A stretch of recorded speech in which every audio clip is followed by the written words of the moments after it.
In this story, I'm going to use an example out of St. Lucia to paint this picture of a thing that's happened in the Caribbean that so many of us overlook. St. Lucia sprint sensation Julien Alfred has increased her business profile in a recent collaboration with Cas and Bass Beach Resort, which is a resort in St. Lucia that falls under the Hyatt umbrella, I believe. Miss Alfred, she has pledged a proportion of a rental income generated by her unit to the Julien Alfred Foundation. Her charity provides school supplies and athletic equipment to underprivileged children in St. Lucia. And that is a great thing. Again, we applaud things like this. We're not trying to tarnish it in any way, right? But there are some fine lines, some finely written words and practices and repetition that's been happening in the Caribbean that is hurtful to our survival, to our identity, to our legacy, right? So that's what we're going to point out here. And of course, give glory where it is well deserved. British entrepreneur Edward Willington, founder of Willington Estate, has generously agreed to match the pledge indefinitely. Willington commented, "It is a real honor to welcome Miss Alfred to my resort. She is an inspiration to all and a true testament of how hard work, self-discipline, and determination can help reach your goals. I commend Miss Alfred for giving so much back to her home nation and in such a short amount of time, and I am proud to support her foundation." This is a great thing. This is a great thing we cannot take away from this. But we have to look at the things that are not being said here at the same time and not to go after Edward Willington in any way. But he's in a position to do that. This is a British entrepreneur, and he applaud her and he decides to match her. So now he naturally gets access to these youths that Julien Alfred is open to. And you guys see how that right there is a good thing, but also it's a dangerous thing, especially with the history that we have, right? But let's continue. The resort is a destination by Hyatt property, as I mentioned earlier, and it will officially open in the coming months. This cosmopolitan establishment will offer Alfred and other residents hyper-personalized amenities and dynamic culinary experiences. The collaboration between Alfred and Cas and Bass Beach Resort marks another significant milestone in Alfred's growing profile, following her official appointment as a St. Lucia tourism ambassador earlier this year. All right, and we know what tourism is about in the Caribbean. Tourism mostly attracts Europeans to the Caribbean, people who have far more money than Caribbean people and do not have a distorted history as we do, and they clearly know their identity, right? So as you go around the world, they're doing pretty well. As you travel to the Caribbean, if you have to Google some of the things to do as a tourist in every Caribbean country, over 90% of what you find will be owned by someone with a European background.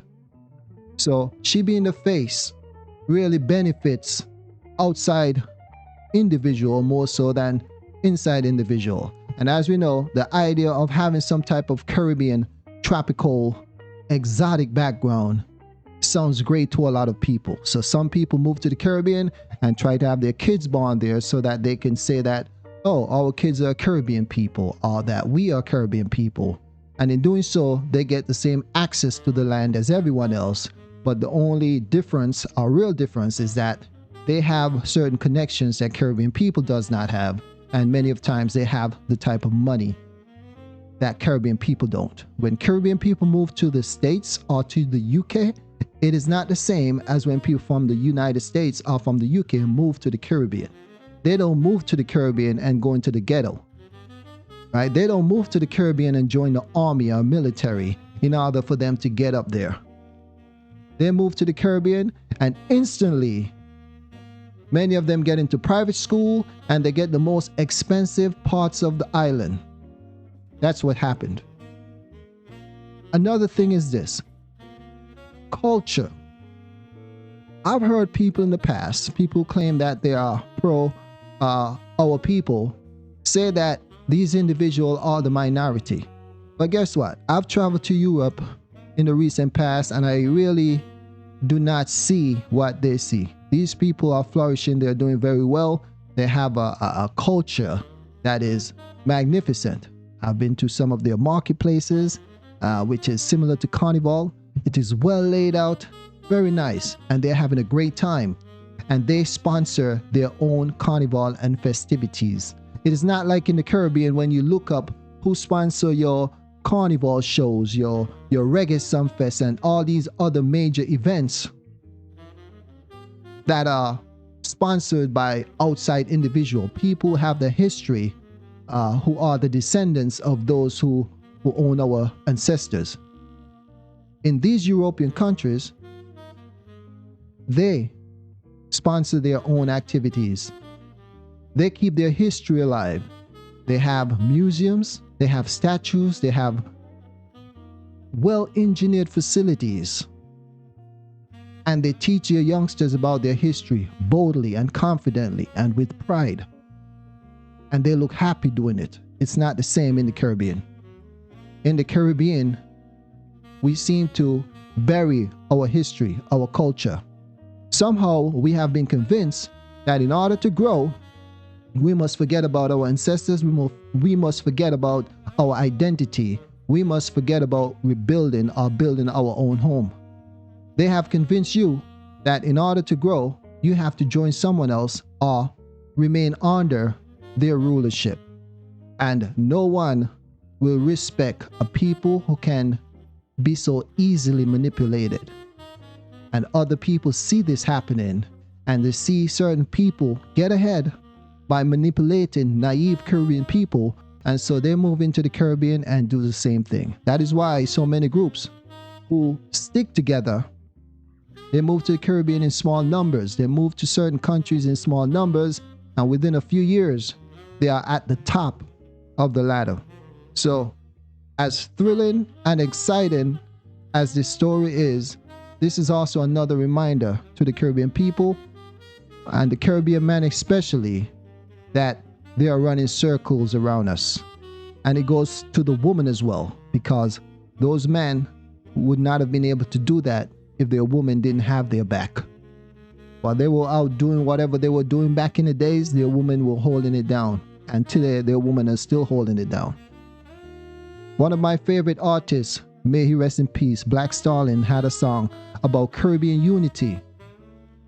To me, this song still stands. It says that we are one people, one race from the same place, and we took the same trip on the same ship. So we must push one common intention for a better life in the region for our women and our children. We must do that. Fast forward to our governments today, and this is the main part of what I want to get to. Anytime there's someone of great influence, such as a Julien Alfred, a Usain Bolt, a Bob Marley, a Marcus Garvey, the government embraces them. And I am not saying that is a bad thing.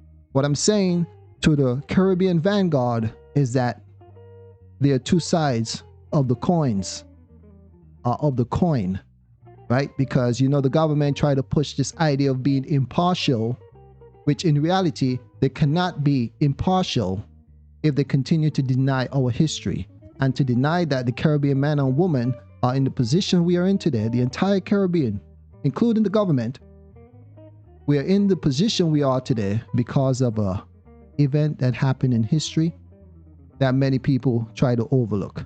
As Black Stalin say, our identity is important and it is not really being taught in school because of either fear or us chasing down the money so much that certain people have the money dangling in our face and you don't want to offend these folks. And so we water down our history. But take a trip to Europe. Visit their museum. Visit the Jewish Museum. Visit all these museums and you see that they do not shy away from letting the world know their identity.